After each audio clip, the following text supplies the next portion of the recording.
ఇది కేవలం సమాచారంగా మాత్రమే భావించండి. వైద్య నిపుణులను సంప్రదించండి. సో సార్ ఇప్పుడు అంటే నార్మల్‌గా మనం ఇంతకు ముందు చూసుకుంటే లైక్ పెద్దవాళ్ళలో, వయసు పైబడిన వాళ్ళలో మీరిందాక అన్నట్టు వయసు పెరుగుతున్న కొద్దీ డిస్క్ అనేది అరిగిపోతూ వస్తుంది. రైట్. కానీ ఇప్పుడున్న జనరేషన్‌లో ఏజ్‌తో సంబంధం లేకుండా ఈ డిస్క్ ప్రాబ్లమ్స్ అనేవి వస్తున్నాయి. ఇది ఎందుకు జరుగుతుంది మెయిన్‌గా? సో యూజువల్గా ఇప్పుడు 2 స్పెక్ట్రమ్స్ ఉంటాయి. ఇప్పుడు మనం ఎప్పుడెప్పుడు ప్రాబ్లమ్స్ మేజర్గా స్పైన్ ప్రాబ్లమ్స్ వస్తాయనేది 2 స్పెక్ట్రమ్స్ ఉంటాయి. ఒకటి స్లిప్ డిస్క్ అనేది జనరల్గా థర్డ్ డికేడ్ అంటే 20-30 ఏజ్లో ఆర్ 30-40 ఇంతకుముందు 30-40లో వచ్చేది, ఇప్పుడు 20-30 ఆ ఏజ్లో ఎక్కువ కామన్గా వస్తున్నాయి. రెండో ప్రాబ్లం వచ్చేసి నడుము అరుగుదల, అది ఇంతకుముందు 60-70 మధ్యలో వచ్చేది, ఇప్పుడు 50-60కి వచ్చింది. అంటే ఒక షిఫ్ట్ చూసాం మనం, ఒక 10 ఏళ్ళు తొందరగా వస్తున్నాయి ప్రాబ్లమ్స్. దానికి మేజర్ రీజన్ వచ్చేసి మన లైఫ్ స్టైల్ చేంజెసే. అప్పుడు మన ప్రీవియస్ జనరేషన్స్తో కంపేర్ చేసుకుంటే వాళ్ళ యాక్టివిటీ లెవెల్స్కి మన యాక్టివిటీ లెవెల్స్కి చాలా తేడాలు ఉన్నాయి. ఇప్పుడు మన మెజారిటీ ఆఫ్ ద జాబ్స్ మన అన్ని కూర్చుని చేసే జాబ్సే ఉన్నాయి. సో దానివల్ల నేను చెప్పినట్టు కూర్చుంటే మనకి డిస్క్ మీద లోడ్ ఎక్కువ పడుతూ ఉంటుంది మన ఓవరాల్ అన్ని యాక్టివిటీస్తో కంపేర్ చేస్తే. సో ఎంత కూర్చుంటే అంత అది వయసుతో పాటు అరిగే ఛాన్సెస్ ఉంటాయి. సో ఈ లైఫ్ స్టైల్ షిఫ్ట్ వల్ల, డైటరీ చేంజెస్ వల్ల, మన యాక్టివిటీ లెవెల్స్ ఎక్సర్సైజెస్ కానీ అప్పుడు ఈవెన్ ఫుడ్కి కూడా ఎక్కువ నడిచి తిరిగి చేసుకునేవారు. ఇప్పుడు హార్డ్లీ వాళ్ళతో కంపేర్ చేస్తే మన activity levels are hardly anything. ఏముంది సార్, ఇప్పుడు అంటే ఏది కావాలన్నా ఆన్లైన్ డెలివరీస్ కాబట్టి ఇవన్నీ యూజ్ చేస్తున్నాం. ఈ డ్రమాటిక్ సెడెంటరీ లైఫ్ స్టైల్ వచ్చేసేటప్పటికి మనకి ఈ అరుగుదల అనేది కొంచెం ఎక్కువైపోయి ఒక 10 ఏళ్ళు ఆల్మోస్ట్ ఎర్లీగా మనకి ఇప్పుడు ఈ ప్రాబ్లమ్స్ అనేవి స్టార్ట్ అవుతుంది. సో సార్ ఇప్పుడు ఈ డిస్క్ ప్రాబ్లమ్స్కి మన దగ్గర ఉన్నటువంటి ట్రీట్మెంట్ ఏ విధంగా ఉంటుంది? అగైన్ ఇప్పుడు మళ్ళీ డిస్క్ ప్రాబ్లంలు అనగానే అందరూ ఆపరేషన్లని భయపడుతూ ఉంటారు. ఒకటి మనం అర్థం చేసుకోవాల్సింది, నేను చెప్పినట్టు డిస్క్ అరుగుదల అనేది అందరికీ కామన్గా ఉండేది. దానికి మనకి ట్రీట్మెంట్ అనేది ఓన్లీ లైఫ్ స్టైల్ చేంజెసే. కొద్దిగా ఎక్సర్సైజెస్ అవి ఇన్కార్పొరేట్ చేసుకుని కూర్చునే పద్ధతి మంచిగా చూసుకుంటే జనరల్గా సెట్ అయిపోయే ప్రాబ్లమ్స్ ఉంటాయి. స్లిప్ డిస్క్, ఇప్పుడు డిస్క్ జరిగిపోయింది, అలాంటి వాళ్ళకి ఏంటి సొల్యూషన్స్ అంటే, అగైన్ ఇప్పుడు ఒక 100 మందికి మనకి ఇలా స్లిప్ డిస్క్లు ఉంటే ఒక 80-85% మందికి అగైన్ కొన్ని రోజులు మెడికేషన్స్, కొంచెం ఫిజియోథెరపీ లాంటి థెరపీస్ అండ్ బాడీకి కొద్దిగా టైం ఇవ్వటం. సో బాడీ ఎంత ప్రాబ్లంలో అయినా సెట్ చేసుకునే కెపాసిటీ ఉంటుంది బాడీకి. ఫస్ట్ ఒక 6 వారాల నుంచి 2 నెలలు బాడీకి ఆ టైం ఇవ్వాలి. ఈలోగా మనకి నొప్పి తగ్గించుకోవడానికి మందులు కానీ ఫిజియోథెరపీ కానీ.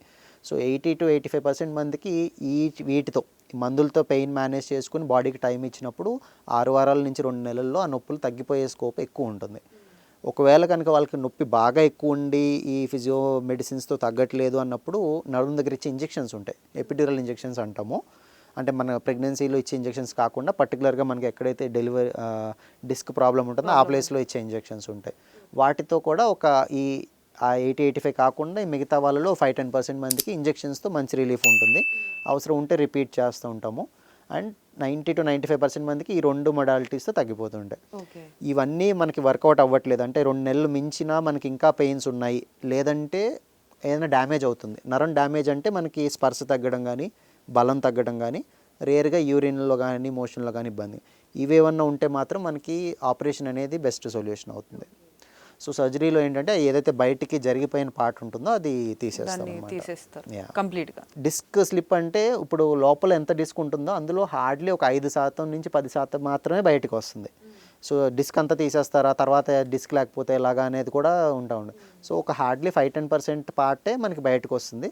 బయటే వచ్చేసిన తర్వాత దాని రోల్ ఉండదు, అది మళ్ళీ లోపలికి వెళ్ళే పరిస్థితి ఉండదు. బయట ఉన్నంతకాలం మనకి ఇబ్బంది కాబట్టి దానివల్ల ప్రాబ్లం అవుతున్నప్పుడు తీసేసుకోవడమే బెస్ట్ సొల్యూషన్. మీరు అన్నట్టు ఫిజియోథెరపీ కూడా కొంతమందికి సజెస్ట్ చేస్తూ ఉంటారు. సో ఈ బ్యాక్ పెయిన్ కానీ లేకపోతే ఈ డిస్క్ ప్రాబ్లమ్స్కి కానీ ఫిజియోథెరపీ అన్నది ఎంత ఎఫెక్టివ్గా పనిచేస్తుంది? సో ఇప్పుడు ఫిజియోథెరపీని కూడా 2 రకాలుగా చూడాలి మనం. ఒకటి నొప్పి తగ్గించడానికి, 2 ప్రాబ్లం మళ్ళీ రాకుండా ఉండటానికి. ఓకే, ఎప్పుడైనా బాగా నొప్పిలో ఉన్నప్పుడు ఏంటంటే ఫిజియోథెరపీ దగ్గర మనకి కొన్ని మెషిన్స్ ఉంటాయి, అల్ట్రాసౌండ్, IFT, టెన్స్ ఇలాంటి కొన్ని మెషిన్స్ ఉంటాయి. అవి పెట్టినప్పుడు ఏంటంటే కొద్దిగా మజిల్ రిలాక్స్ చేసేది, ఆ ట్రిగ్గర్స్ ఏవైతే ఉన్నాయో దాన్ని తగ్గించడం ఇది అవుతుంది. సో నొప్పులు తగ్గుతాయి. సో మీకు ఆ నొప్పులు తగ్గించడానికి హెల్ప్ చేసే ఒక మొడాలిటీ అనమాట ఫిజియోథెరపీ. ఎప్పుడైనా బాగా ఇబ్బందులు ఉన్నప్పుడు ఒక 1-10 రోజులు అవి చేయించుకుంటే నొప్పులు తగ్గే ఛాన్సెస్ ఉంటాయి. పర్టికులర్గా ఇవి మజిల్ కానీ bone related joint related problems ఉన్నప్పుడు బాగా పనిచేస్తాయి.